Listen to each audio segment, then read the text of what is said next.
I want to welcome everyone to the American College of Traditional Chinese Medicine's webinar, Cultivate Calm with Chinese Medicine.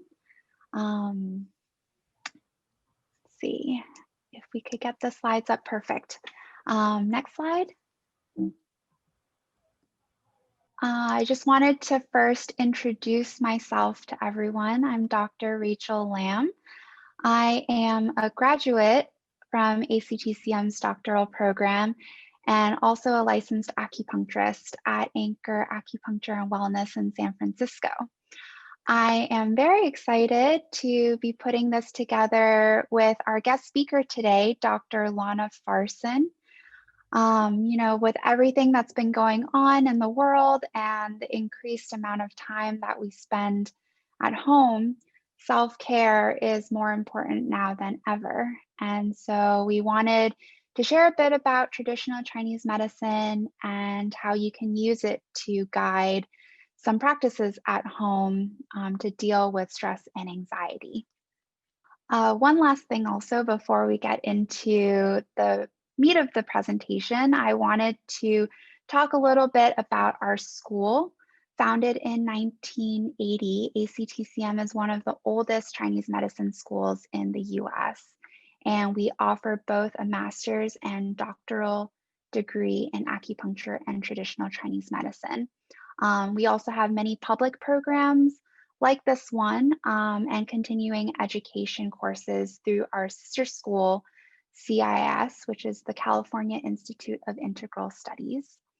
If anyone is interested in learning more about Chinese medicine or what it's like to be a student at ACTCM, maybe make a career change, I welcome you to reach out to me or someone from our admissions team.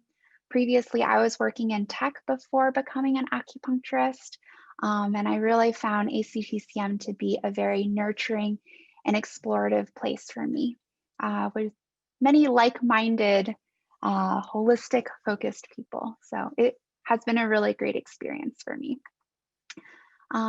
Next slide. But without further delay, I would love to introduce our guest speaker today. Her name is Dr. Lana Farson. She is on the ACTCM faculty and director of Well Balance Center in Lafayette.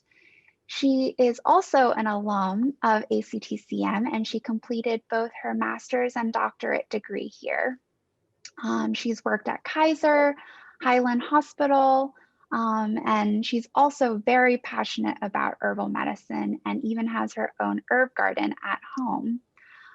Some of you may know that ACTCM also has our very own herb garden, and turns out back in the 90s when she was a student, she was one of the early organizers of setting up the garden.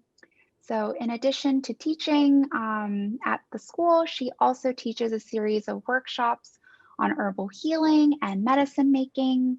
And I will let Lana take it from here.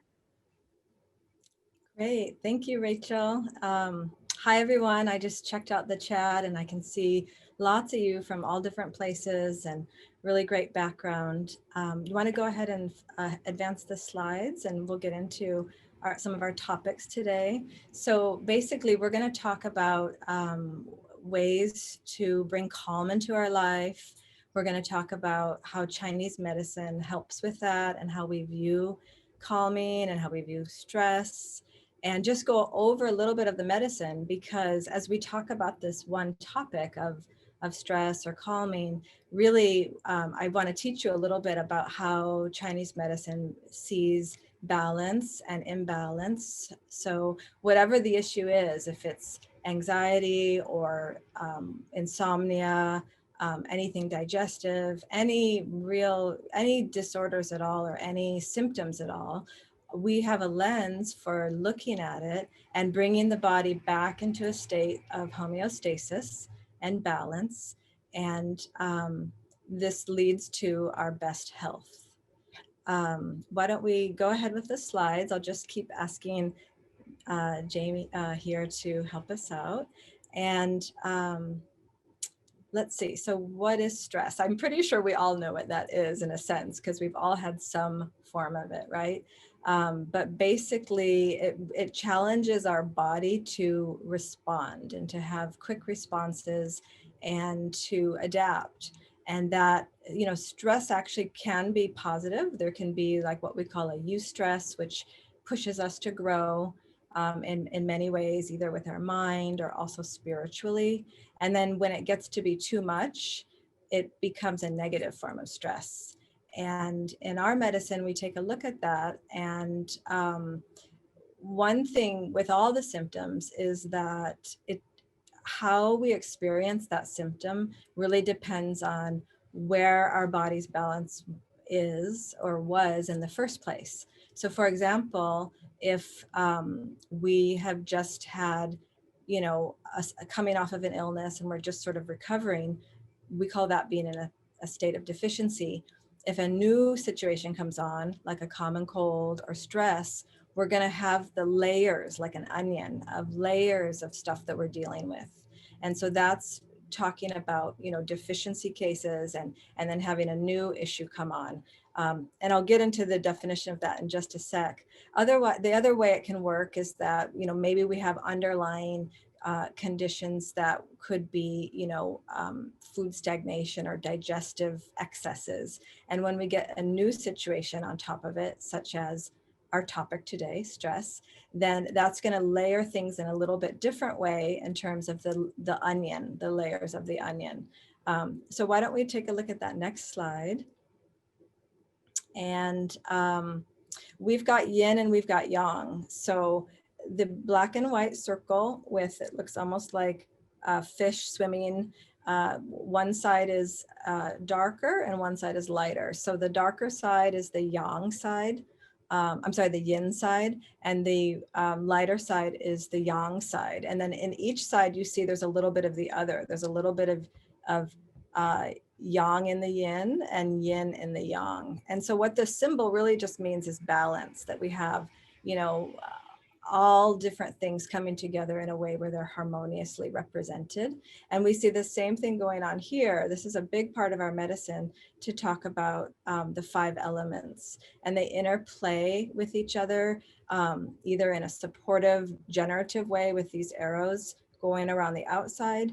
And then we also see them interplay in the center with arrows where they sort of control each other. Those of you who've studied Ayurvedic might compare it to the Ayurvedic system, which is 4 elements, including air. So it's kind of similar along the lines. And the goal of both of these is just to maintain balance, homeostasis. And these we just consider to be diagnostic aids. Yin and Yang, or 5 elements, it's just a way to bring balance and peace and calm to the body so that the person can radiate with their best health.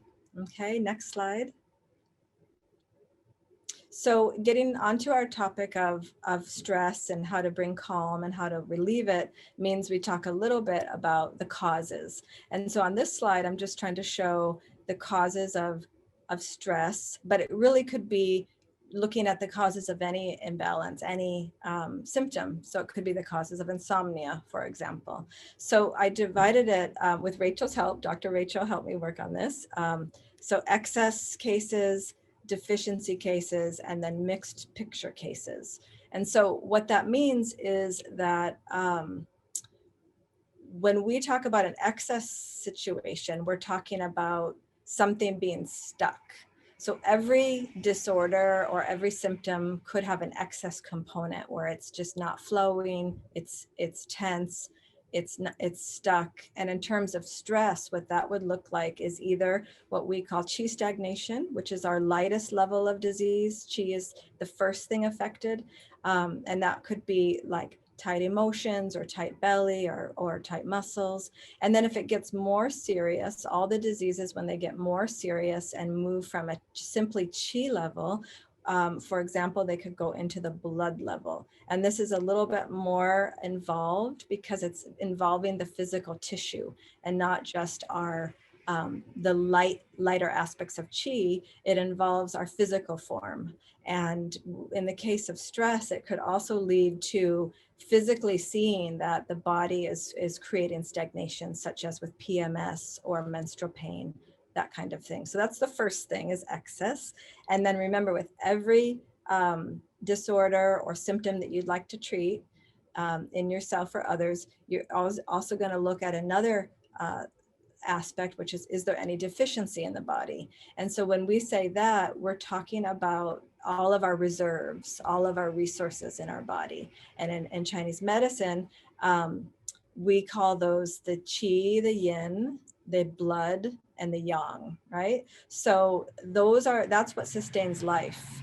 And if you decide to go further into the program and become a student, you're going to go into great detail on all of these and learn how to deal with each symptom, every symptom, and bring the body back to balance. But it certainly depends on these resources in our body. So ideally, we want strong qi, strong yin fluids, strong blood, and strong yang warmth.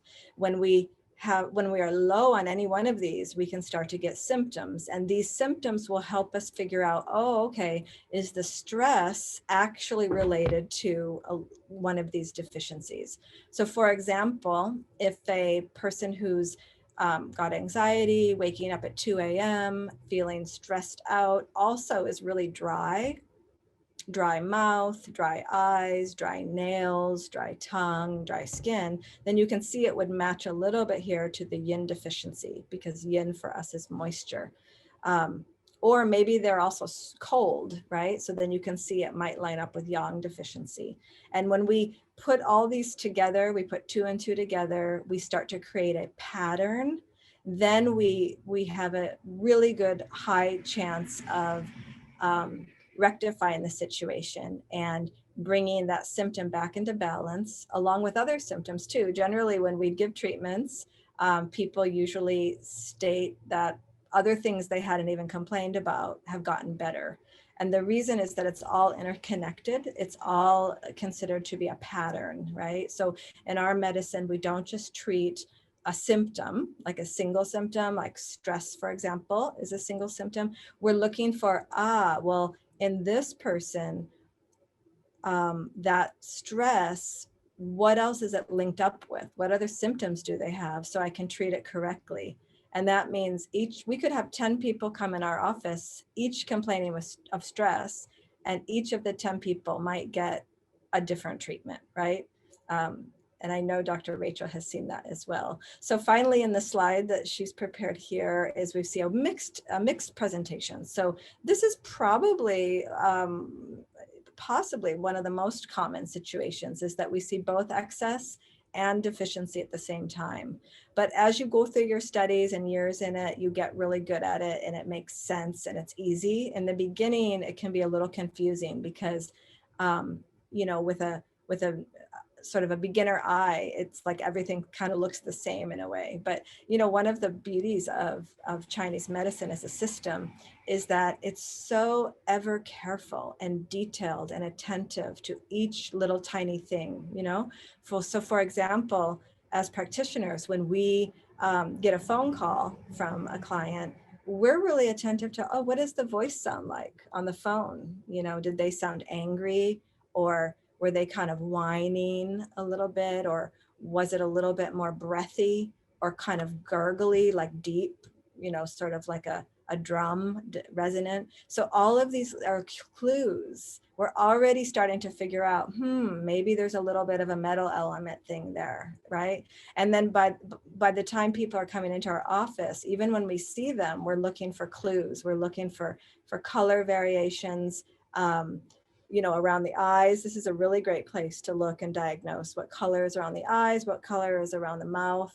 And each of the, do you mind going back a slide, Lisa, just to get to the yin and yang and yep. So here with the 5 elements, it's a pretty cool aspect to the medicine. So when you learn 5 elements, you start to learn all the correspondences that they have. So for example, I like how this is, because it's color coded, and the colors correspond to the medicine. So for example, if you're seeing somebody who looks pretty yellow in their skin tone around their eyes and mouth, that might point to an earth element imbalance, which turns out to be spleen and stomach. Or let's say they're more white at that area, or kind of a darker gray, or even greenish, sometimes you'll see, or red can come up in the face. That starts to point you to their constitutional, innate, inborn tendency.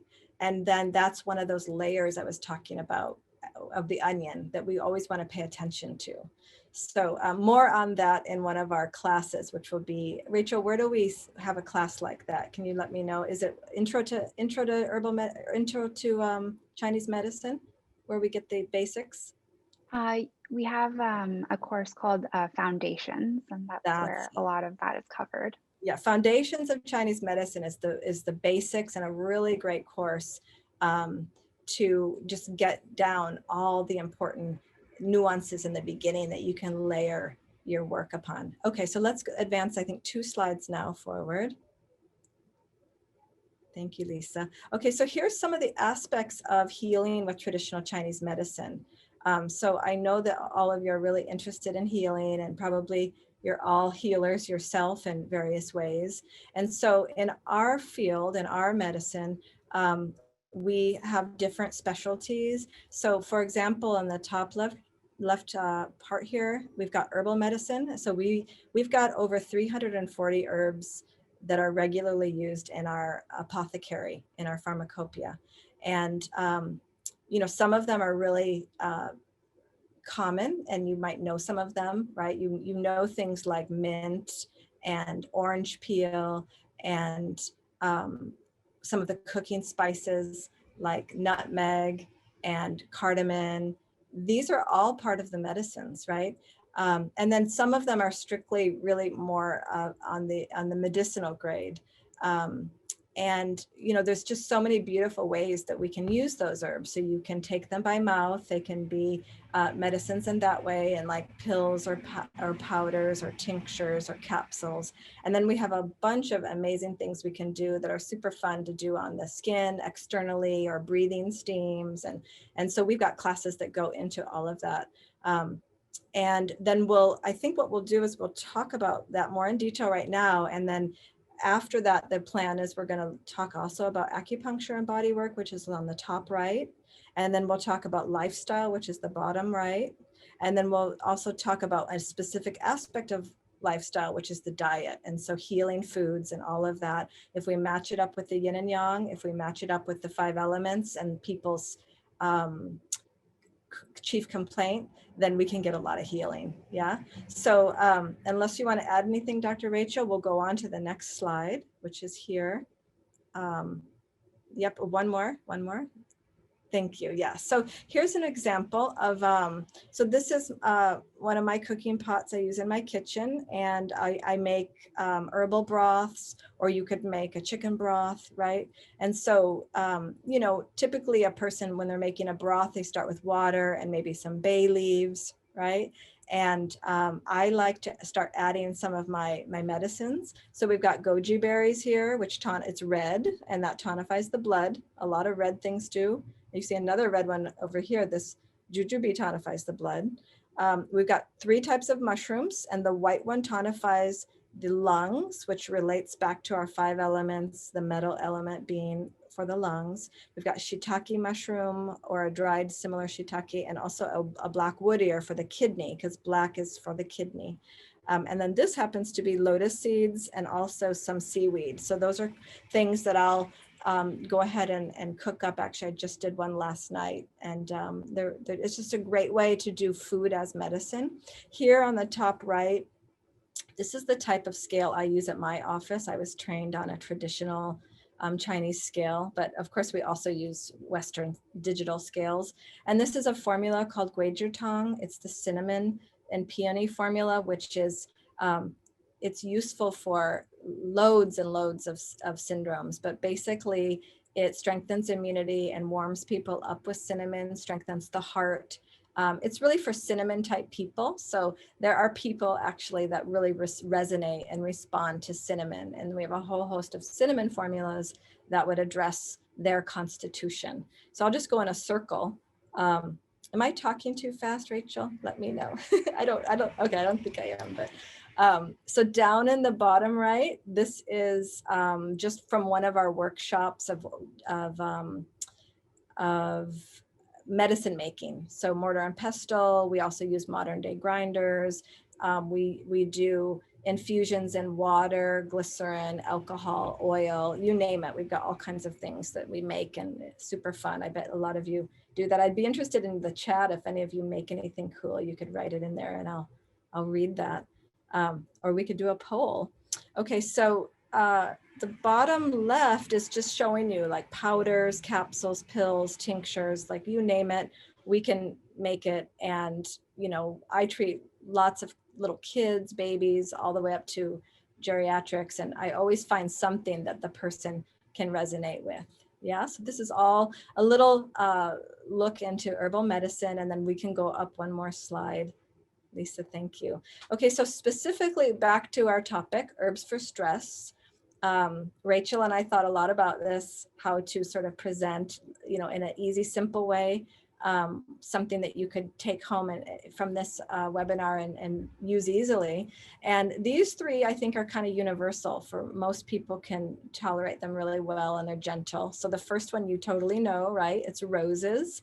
So there's many, many different species, and we're using Rosa rugosa. And in Chinese, we call it, this means beautiful rose flower, Mei Gui Hua. So that's an aspect of the medicine, by the way, is all the herbs are done in, are talked about in Mandarin. So if you've ever taken a Mandarin or Chinese class, it's going to come in super useful. And if you haven't, and you're serious about the program and want to do it, I think it would be great for you to do something online, just get a little bit of Mandarin, you know, on your phone, some kind of an app where you can, you know, get the tones and get familiar, because you'll find it really useful. It's a very fun language. Okay, so back to roses. So Mei Gui Hua, remember how I talked about excess presentation, like everything's stuck, either the qi level, which is light and airy, or the blood level, which is our physical tissue. So that's exactly what roses do. It just moves things along. And so if we're feeling like all, you know, tight and bunched up and irritated about something and just upset, I think that's a great time for roses. And there's a couple of brands I really like that have a rose tea in tea bag form. Or if you have roses on your property, you can certainly harvest them before the rains and dry them and use that, as long as they're not sprayed or, you know, close to the street where there would be car exhaust. Let's see, roses could also be done in many different forms of food. So you can buy, what's that one we had a picture of, Rachel, which was the rose water, right? You can get that at a lot of the, a lot of different shops have that, and you can just use a teeny bit in the drinks that you make, or if you're making any kind of dessert, you just use like a half teaspoon of rose water in there. Also, I do roses also like in my oatmeal, but I don't use this part on the picture that is green is the bottom calyx, which is hard. I don't use that. I only use the petals. You could do them in your bath. You could do a rose essential oil on your body as a fragrance, and then that's going to be very good for stress, you know, kind of like as a form of fragrance therapy. So I think that's all I want to say about roses. I'm going to skip to the middle one. Feel free to chime in, Rachel, if I forget something. So the middle one is a type of what we call it a red date, but I just want to highlight right away, it's not the medjool date. It's not the date you buy at the grocery store that's super, super sweet.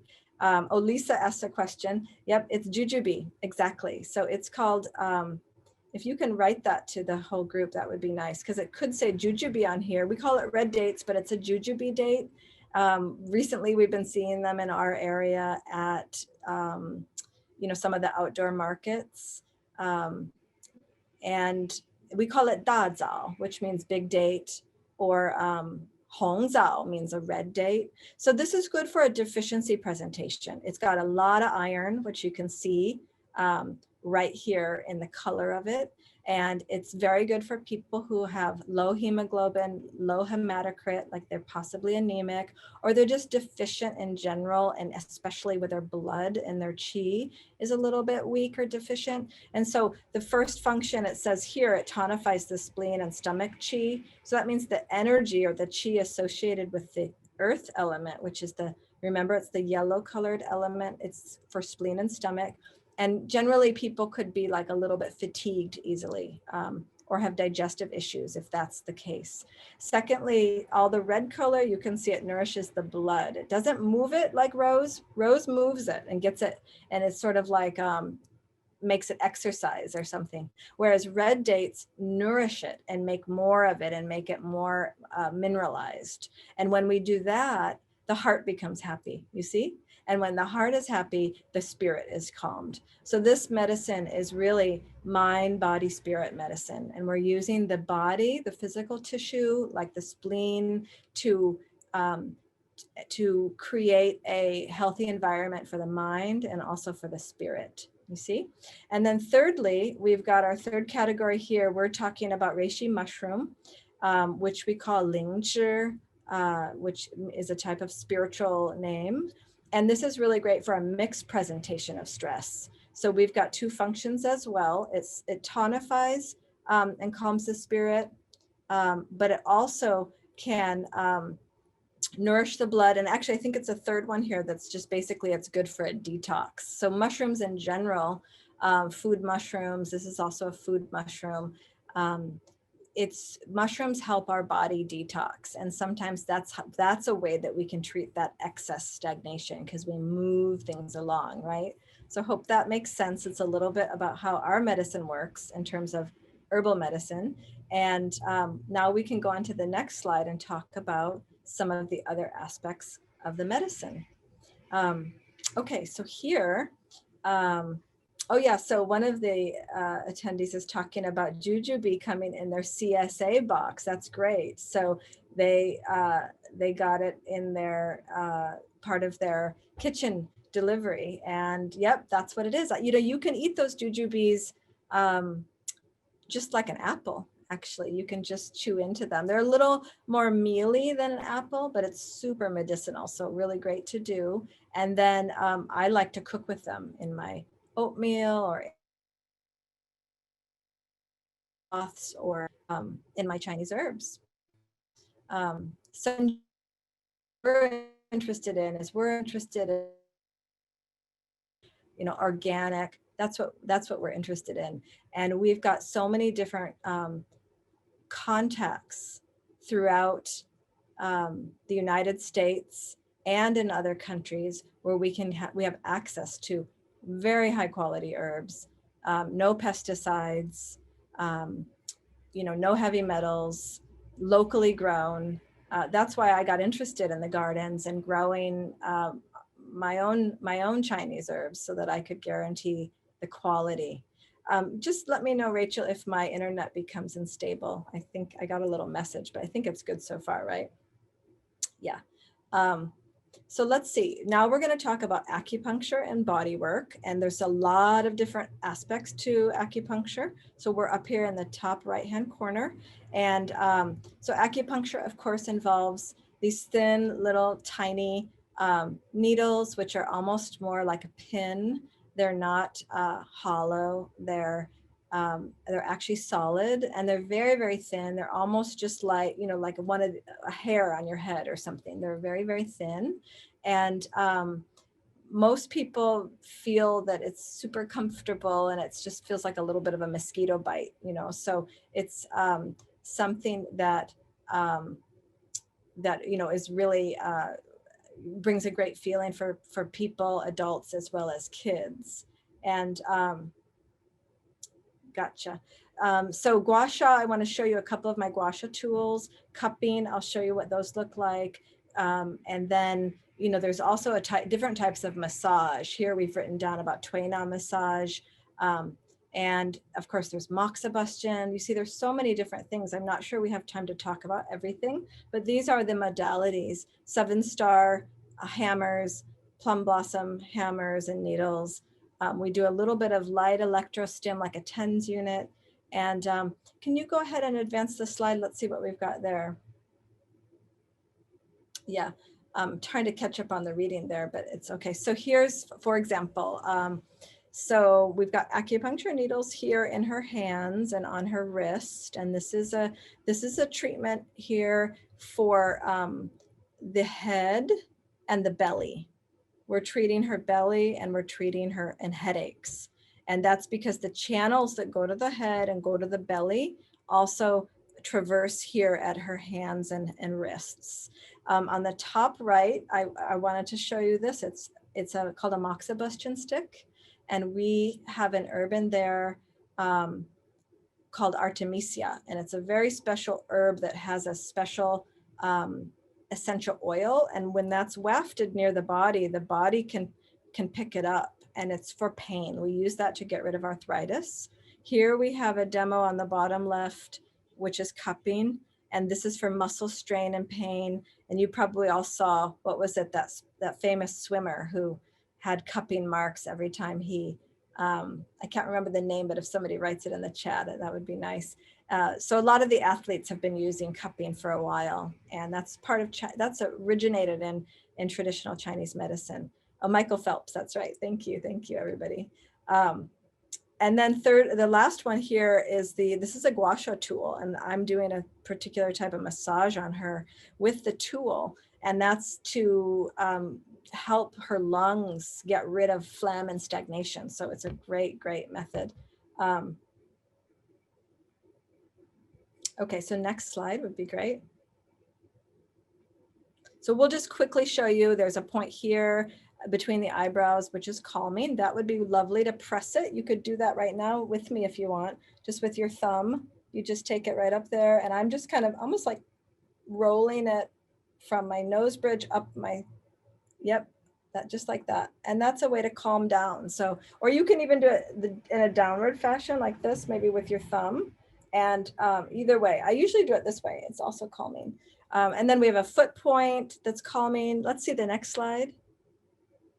We just wanted to point out a couple of, oh yeah, ear shen men is really great. There's a point here that we use. We stimulate that with some of our various tools. And then the very top of the head, it's hard to tell in the photo, but this is the top of the head right here. There's a point called Du 20, and this is also very calming to the shen. So like, for example, if somebody had insomnia, I would think doing yin tong, which is here, and then the one at the top of the head could be very calming, and try to bring that back down, maybe with a little bit of the rose tea before bed, and possibly some jujubes as well. Okay, so we're getting a fuller picture. Let's go on to the next slide. And I'm going to talk to you. Oh, you know what? This would, before we do lifestyle, and I see that Chris has a question about gua sha. Let's go ahead and let me show you these tools that I have. If you want to put that away real quick, I wanted to show you some of the tools that I have.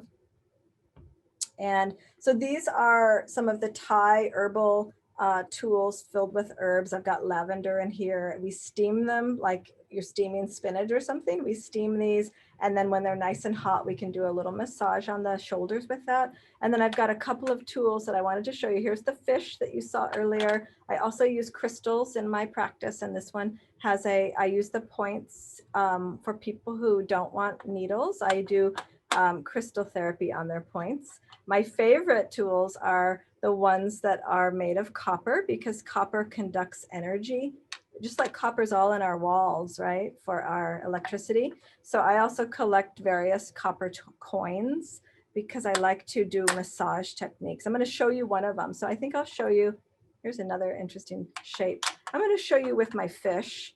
This is my, let me see if I can do this. I'll just put this up a little bit and show you. I'm going to give myself a little treatment on my arm. And this is what I do for kids a lot, and also for people who want better immunity, and for people who are don't want to get sick. So I'm using the lung channel here, which is, if you take your thumb like that, you can easily find your own lung channel. And then I'm going to first take just the edging. You know, you could even do this technique with your fingernails, or even with a shell. A lot of times I give little kids shells in my office so that they can massage their lung channel. And I'm just turning it and I'm trying to pink it up. It's getting a little pink. But when I don't have my tools and I'm at home with my kids or something, I just start scratching at their lung channel right there. And that stimulates the lungs to have better circulation. And the tool's designed so that I can use the tail of the fish right there or along the spine. It's got these little, so it's a great gua sha tool. And we teach that at our school. So I'm going to go through a little bit more and then we will move into some of the questions. I'm going to just show you the cups is what I wanted to do. These are just what the live cups look like, the Michael Phelps cups, you see, and we have a way to make a suction, and then those need to go on an area of the body that has, you know, enough muscle to do that. So usually we put them on the back. Okay, so let's have the presentation back. We'll just do a little bit more of it and then we can start taking your questions. Rachel's going to compile those.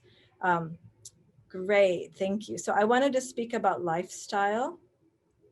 So there's a lot that we could say about lifestyle and that we will learn about lifestyle as we go through the program. But basically the beginning piece of it is that we want to create consciousness, and whether that's through meditation, which we may have time to talk about today, or just consciousness in our daily lives as we go along with our feelings and emotions. So that becomes a way that we can learn, we can heal emotions. You know, emotions are definitely on our list in terms of balance and healing. And, you know, in a sense, we could say that consciousness is the only true form of healing, or at least that consciousness really boosts our ability to heal. So we promote that in the program. And, you know, that means, it means different things to different people, but it's about a certain type of personal integrity and willingness to keep our eyes open and see the truth, feel the truth, face the truth, speak the truth, and find ways to make sense of the truth, and also empowering ourselves so we feel safe about that, right? And then the topic of lifestyle has a lot of different aspects to it, including exercise. You know, we particularly promote two exercises called Qigong and Tai Chi. So Qi means energy, and Gong means work. So Qigong just means energy work. And so we practice working with energy in our own hands and our own movements. That along with Tai Chi, it's sort of like a dance. It's like a dance that we do with Qi. So we're able to move the Qi with our hands around our body and also in our body with Qigong. So those are things that it's part of the program. And also I'm sure you can find in your area classes where you could take that as well. I'd be interested in the chat of any of you telling if you're already doing Tai Chi and Qigong. Those are practices that cultivate energy, and they are very good because they nourish us and make more and give back and strengthen. There's a lot of other exercises that are fabulous, like yoga, and yoga is about stretching and moving. And so there's a little bit more of some styles of yoga are a little bit more movement based and moving stagnation, right, for excesses. And then what else have we got on here? Yeah, awareness around sleep habits, rooting ourselves. There's a lot to talk about here. I think what we'll do is we'll go on to the next slide and talk a little bit about diet, because diet is on people's lists in the chat. I saw people talking about it, and it's one of the first things we can do to get healthy is to make sure our diet is in a line with the 5 elements and with the elements within us. For example, if you are, or if we are phlegmy, if we have mucus and phlegm, postnasal drip, this is a sign of dampness. So we need to be careful not to promote it by eating damp, encouraging foods such as sugar or cow products, things that create mucus, right? Wheat. And so that's why when people go off of gluten or wheat and dairy, they experience some healing results. And it has to do with that piece in this example of dampness. So the diet should match the constitution and the syndromes. Oh, good. People are writing in about the Qigong and Tai Chi. Let's do another slide down to see if we have a little more. Oh yeah, so this is an example of a major cause or component in stress. And I haven't talked about the specifics yet, but it's just a little jump we'll do. And I'm going to let you know it's called liver qi stagnation. And that doesn't necessarily mean your real liver, but it definitely means your liver channel, which is on the leg, right? We saw a liver 3 point earlier on the foot. And so if there's stagnation of energy, the qi in the liver channel, then we can get, that really has a huge impact on stress, because the liver is in charge of flow, right?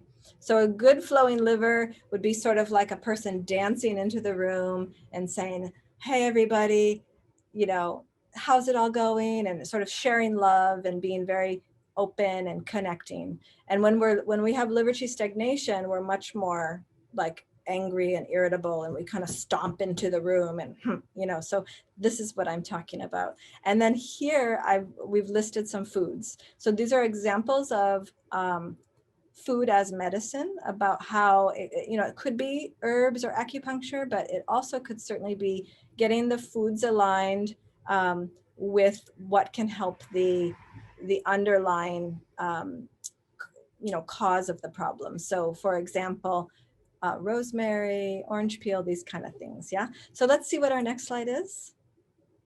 Questions. Oh, so we made it in time, I think. Okay. So yeah, whatever kind of questions you've got, why don't we Thank have you, Rachel? Dr. Lana, for sharing so much.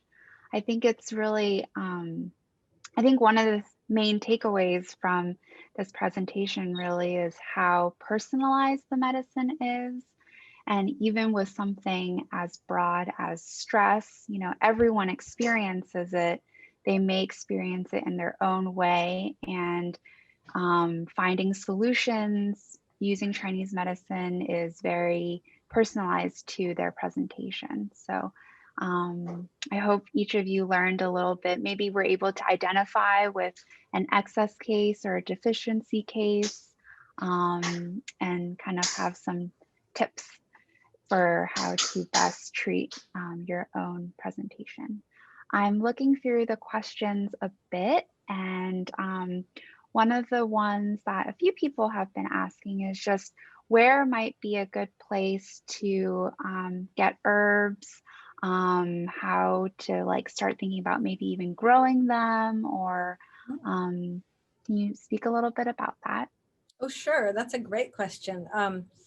So yeah, I can give you some names of places where I get my herbs, but I do want to give a little caution, which is that, and because this also happened to me when I was a student of this medicine in the early 90s, I thought it was just herbs, like, oh, it's just herbs, no big deal. And so it was probably about 1989 or 1990 that I went to Chinatown and I bought a bunch of ginseng. And I thought, well, I heard of ginseng. I want to try it. Maybe that's going to be good for me. Like, it just seemed, I don't know. I read something about it, and I just thought I didn't realize I have to have it match me, right? So I bought the ginseng. I cooked it up. I drank the ginseng, and my skin broke out and all these pimples. I had tons of red pimples all over because it was too hot for me. I think I got Korean ginseng or something, which is fabulous, but it's way too hot. And I think I didn't balance it correctly. I did it alone without licorice or other balancing herbs. So I don't think it's a really good idea to just go and like get herbs and take them. I think that if you're interested in that level, talk to one of us about maybe being able to do an online at the school where you can just get a little bit of a consultation on which herbs. I think that's the safest. However, if you're thinking maybe you would grow herbs or buy herbs that are more like foods, the food herbs like orange peel and the jujubes and things that are sort of, not as medicine based or strong, I think that's fine. And I think a great place is just to look at any local herb shops you have in your area. So I don't know where everyone is from, but we've got some in Berkeley and San Francisco, let me think about Lhasa Karnak is in Berkeley, and they're great. That's where I started. And then if you do it online, I also like Mountain Rose Herbs, and they're up north, I think in Oregon or somewhere. And then if you're really into like the Chinese herbs, I buy all of these herbs that you see here. I buy mine from Springwind in San Leandro, and they have a warehouse there.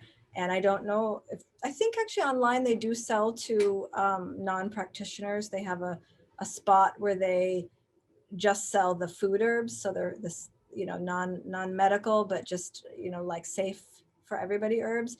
And the reason I use Springwind herbs in San Leandro is because since the beginning, what is that now, 30 years, they've always procured the highest quality, and they test for 241 different pesticides. They do chromatography tests to make sure we've got organic, high quality. We don't want anything that is from, an area where there may have been something in the soil. So that's important. So that was part of it. Rosemary Yeah, I would Garden. definitely add that it's probably best to always consult a licensed practitioner when taking herbs. A lot of the herbs that we talked about today um, are a little bit more food or more gentle. And so maybe a little bit more safe to take on your own, but anything outside of that, really would recommend you to consult with someone. Our student clinic is actually offering a special right now, only $10 for telehealth sessions. So if anyone's interested in consulting with someone there too, you can make an appointment on our website. Oh, I want to do it. That's a great deal. Yeah, yeah. That sounds It is great. a good deal. Can they see you? Can they go ahead and work with you through that vein, or you're not doing it at that location, right? ACTCM. No, yeah, I'm working at another clinic But in there's downtown San great people Francisco, there. So but I yeah. think that's awesome. Hmm. And here it is right on the screen. You'll Yes. learn so much too. Like if you do that as you become a student and also get into the having treatments yourself, you're going to learn so much. I just think it's a fabulous field. Anybody considering it, there's so many opportunities. There's tons of patients. It just seems to me in my area, I'm in Lafayette, California, and I teach in San Francisco and in Berkeley. There's so many people that are interested. And, even now as things have gotten more difficult, I feel like it's actually gotten more and more busy because people realize the herbs can boost their immune system, prevent them from getting sick, and heal a lot of, conditions going around. So it's definitely something that I just feel grateful for, like almost every single day that I do this medicine and that I have access to, all the learning and whatnot. So any other questions for us, Rachel? Yes, we have only maybe time for one or two questions left, but someone had a specific question about blood stagnation symptoms specific to male, but maybe you could compare like how it shows up differently in a male or female. Um, mm, So what is that the question, or is there some more detail to it? just, yeah, what are male symptoms of blood Right. Well, stagnation? so in general, like, I guess I don't think about it exactly that way because I feel like we all, kind of have male and female in us. And Hmm. it's sort of like, I think about that as like yin and yang and male and female energies together. So it doesn't really matter the gender so much. But what I can say is that in terms of hormones, testosterone is really warming. Okay. So if a person had more testosterone, that's more heat.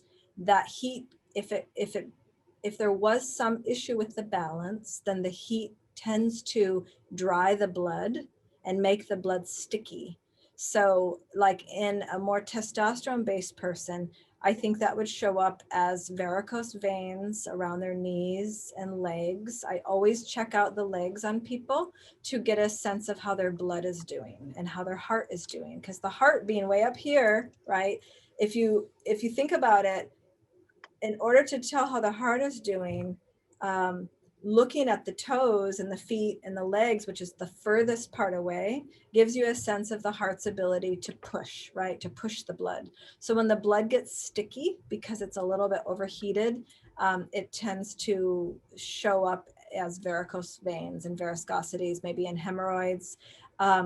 More of a estrogen, progesterone, more picture, like a female picture, could show up in the blood like tumors and fibroids. So still the tendency for sticky blood, that's what blood stasis is, or blood stagnation. Great question. Thank you. Thank you for that question. What about the other question, Rachel? Um, some others have asked about, and this is, I'm combining a few questions, but there are some that are like massage therapists who are wondering like how they might refer their clients to an acupuncturist, and also others just how to find a licensed practitioner. Yeah, that's a good What, question. Yeah, Mhm. thank you for that question. I think that, you know, when I get requests from people around the country about finding somebody, if I don't know anybody in that area, I usually just do a quick Google search and I'll just put in the city and type up, you know, acupuncturist, and there's a lot. So you can usually find names. Then the work is, okay, well, is that what you're asking? Like, are they going to be a good practitioner, right? Mhm. So I try to figure out where they've gone to school. So if you see, for example, they've gone to ACTCM or one of our Bay Area schools, that's a really good sign. ACTCM is, I think, the leader in terms of how long they've been around. So that's going to give you a sense of what kind of education they had. And then there's a bunch of great schools on the East Coast. So generally, when I'm trying to find somebody for, let's say, a family member, I usually narrow it down by their education. And then if they have the doctoral or not, could tell you a little bit more about the depth that they've studied. So I think that's a bonus. And at that point, when I've narrowed it down to one or two or three, I just call them. I see what it's like to leave a message or talk to them on the phone. Um, you know, I have the potential patient call them. I think you should go with your instincts. So that's also going back to that topic of consciousness.